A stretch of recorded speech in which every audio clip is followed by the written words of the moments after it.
안녕하세요. 캔들피그의 이런저런 시간입니다.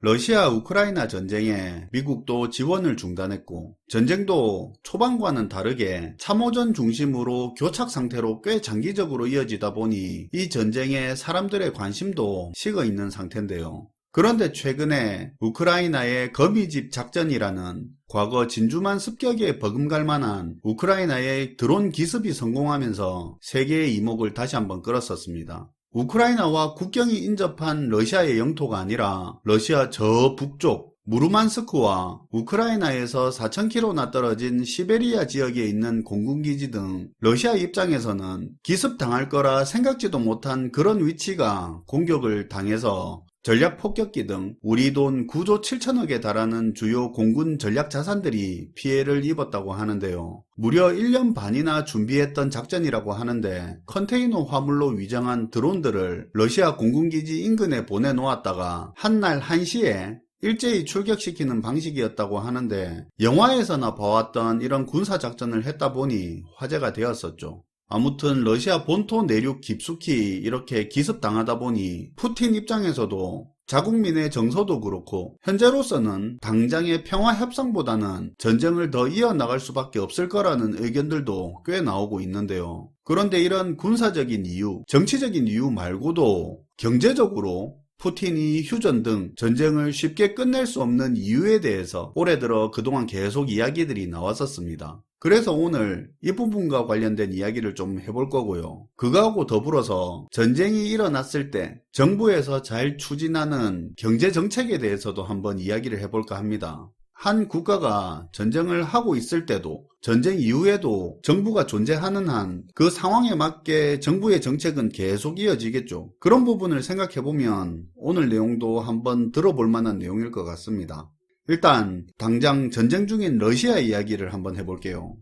올해 봄부터 본격적으로 나오던 이야기라 알고 계신 분도 있겠지만 현재 전쟁을 하고 있는 러시아가 전쟁을 끝내면 심각한 경제 침체에 직면할 가능성이 높아서 푸틴이 전쟁을 끝내기가 어렵다는 이야기가 꾸준히 나왔었는데요. 전문가들의 입에서 러시아가 휴전 또는 종전을 하게 되면 1980년대 당시 소련과 같은 대규모 경기 침체에 직면할 거라는 내용입니다. 이게 무슨 내용이냐면 현재 러시아의 전쟁 경제가 멈출 수 없는 성장 동력이 되었다는 건데요. 2022년 초에 발생한 전쟁이 3년 넘게 지속되면서 러시아는 전시경제체제로 자리 잡아 버렸고 종전이나 휴전을 한 뒤에 전시경제체제가 평시경제체제로 돌아가는 게 쉽지가 않을 거라는 그런 분석의 내용입니다. 이게 일각에서만 주장하는 게 아니라 경제 전문가들도 대체적으로 일정 부분 동의하는 내용인데요. 러시아는 우크라이나 침공 이후 국방비 지출을 GDP의 상당 부분으로 늘려잡았습니다.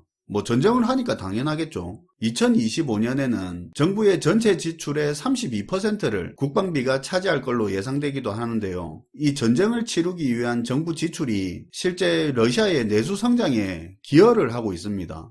막대한 국방비 지출은 무기 생산 공장에 24시간 3교대 가동, 군인 고용 증가, 임금 인상 등으로 이어져서 내수 소비를 촉진하고 경제 성장을 견인하고 있는 상황인데요. 실제로 2023년 러시아의 경제는 서방의 예상하고는 다르게 의미 있는 성장률을 기록을 했고요. 2024년에도 약 3.6% 성장한 걸로 추정되고 있습니다.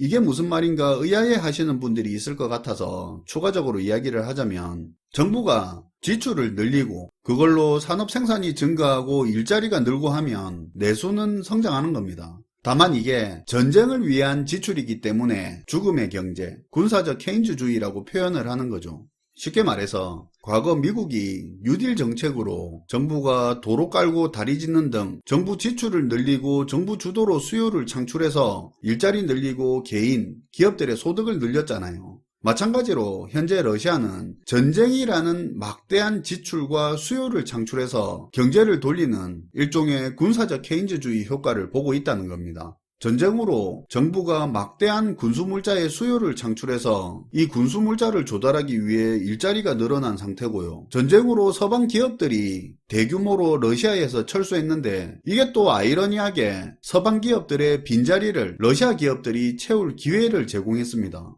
코카콜라가 러시아에서 철수하면서 러시아의 도브리 콜라가 인기를 끈 게 대표적으로 알려져 있는 사례인데, 이 외국 기업이 떠난 분야에서 러시아 국내 생산이 확대되면서 기업 이익이 늘었다고 합니다.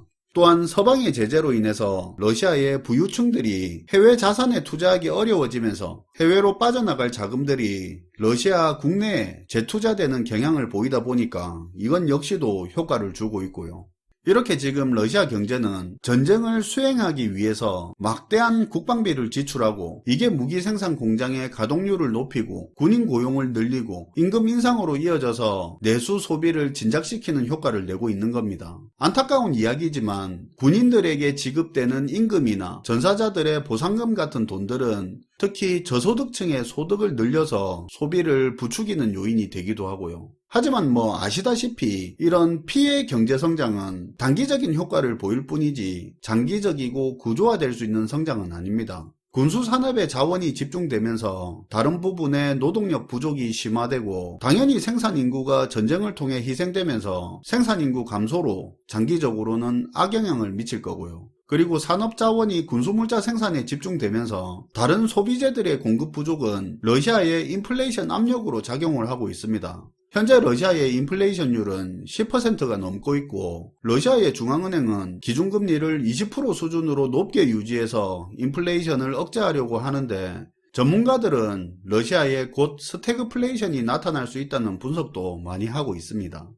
아무래도 러시아 본토가 주요 전장이 아니다 보니까 이런 게 가능해지는데, 어찌됐든 당장은 러시아의 전쟁 경제가 단기적인 성장 동력이 되고 있는 건 사실입니다. 하지만 이런 상황에서 휴전을 했을 때 러시아가 경제적 충격에 빠질 수 있다는 거죠.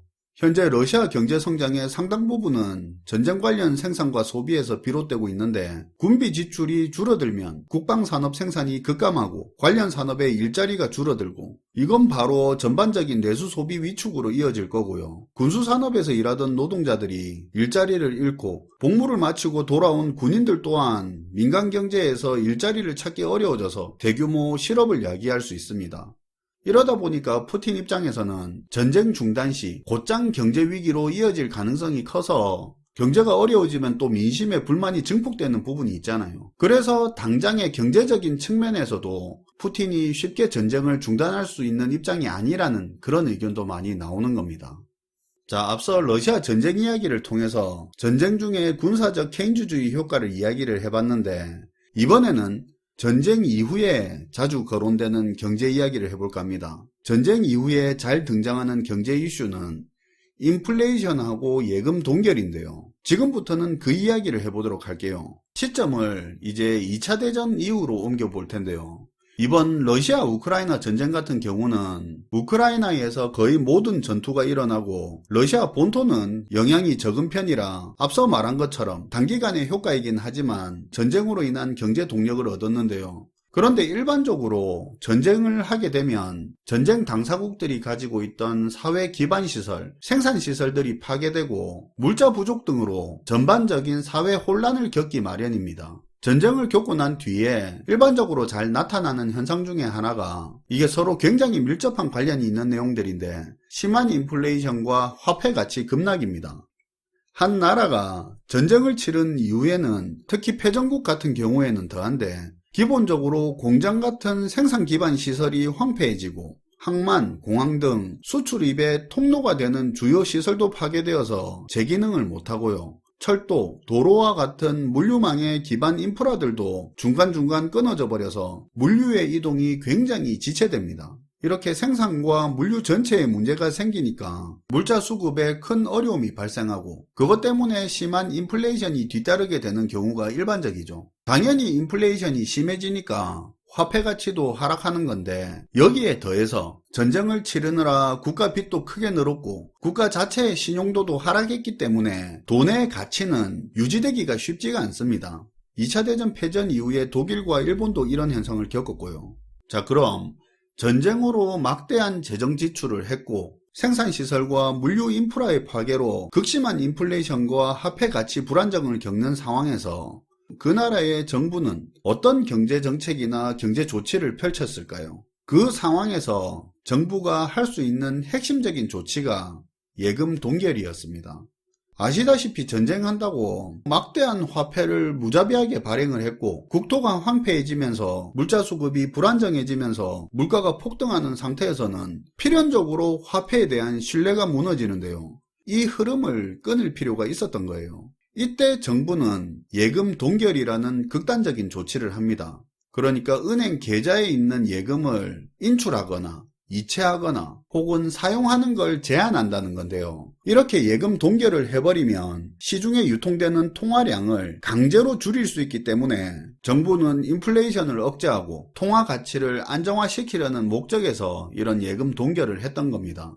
또 예금을 동결했던 또 다른 중요한 이유는 전후 복구 자금 확보와 은닉 자금 회수, 금융 시스템의 회복이 있는데요.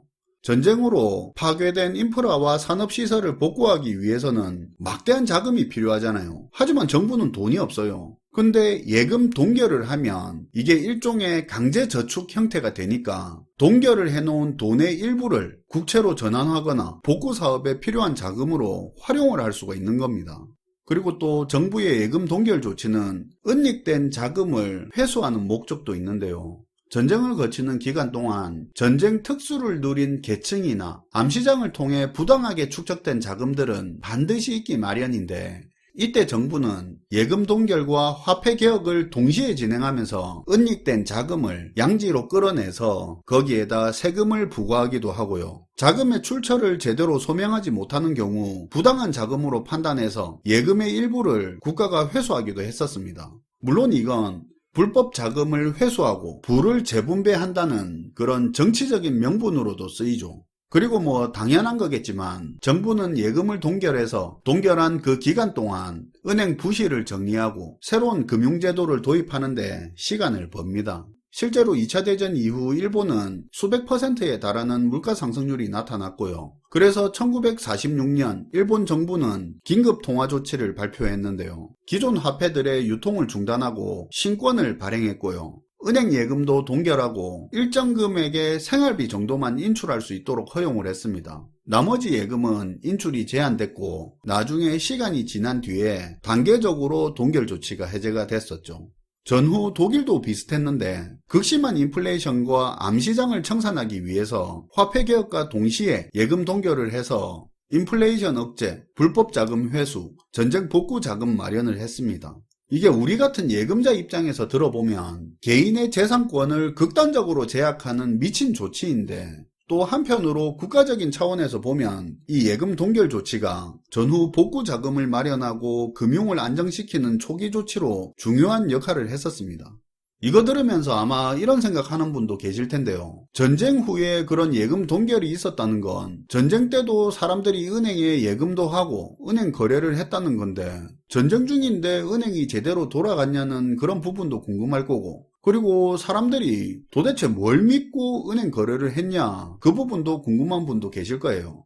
일단 전쟁 중이라도 금융 시스템은 유지는 되고 있습니다. 정부는 전시에도 재정 운영을 해야 하고요. 군수품 찍어내는 기업들도 은행을 통한 자금 거래가 필요하기 때문에 전시라고 해도 정부는 어떻게든 은행 시스템을 유지를 합니다. 군인이나 전시산업 종사자들의 임금도 은행을 통해 지급이 됐고 그리고 이 사람들이 받은 임금을 전부 현찰로 집에 보관하는 건 한계가 있었겠죠. 기업도 급여나 자재비 등 은행을 통해서 자금 거래가 필요했기 때문에 은행 시스템은 전쟁이라도 필수적으로 유지가 되고 있었습니다.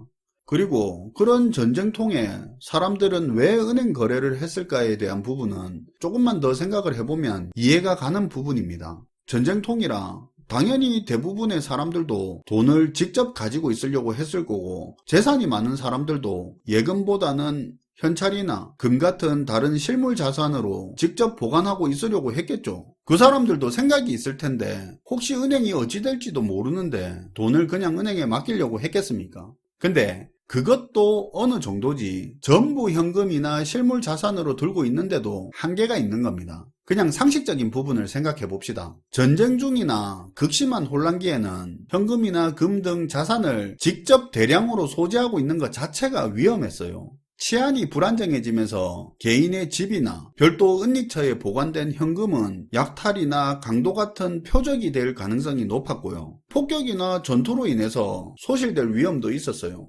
그리고 돈의 규모가 클수록 부피도 크다 보니까 휴대성이 현격히 떨어지는 한계도 있었고요.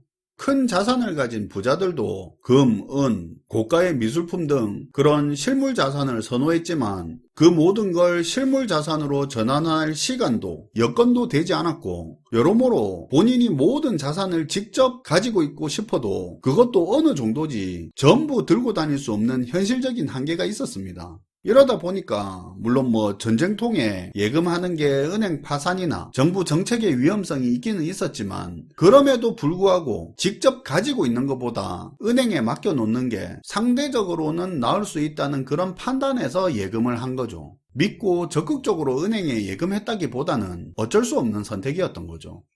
이렇게 오늘은 전쟁과 관련된 경제 이야기를 해봤는데요. 단기적인 효과이긴 하지만 현재 러시아 사례를 통해서 정부가 전쟁 지출로 내수를 부양하는 이야기를 해봤고요. 전쟁 이후에 흔히 발생하는 극심한 인플레이션과 정부가 이에 대응해서 주로 하는 조치인 예금 동결의 목적에 대해서도 이야기를 한번 해봤습니다. 꼭 전쟁뿐만 아니라 경제 침체 우려가 점점 커지거나 정부의 자본 규제가 갈수록 심각해지는 나라일수록 문제가 발생했을 때 개인의 재산권을 침해하는 금융정책이 나오는 경우가 흔한데요. 그게 정부 입장에서는 가장 쉽게 하는 대응이니까요. 현재 특정 국가의 자산가들이 꼭 투자 수익의 목적이 아니더라도 해외의 실물 자산을 공격적으로 사들이는 경우를 흔히 보는데 정부의 이런 강한 정책이 나오기 이전에 일정 부분 미리미리 대응하는 의미도 있는 거죠. 시청해주셔서 감사하고요. 지금까지 캔들피그의 이런저런 시간이었습니다.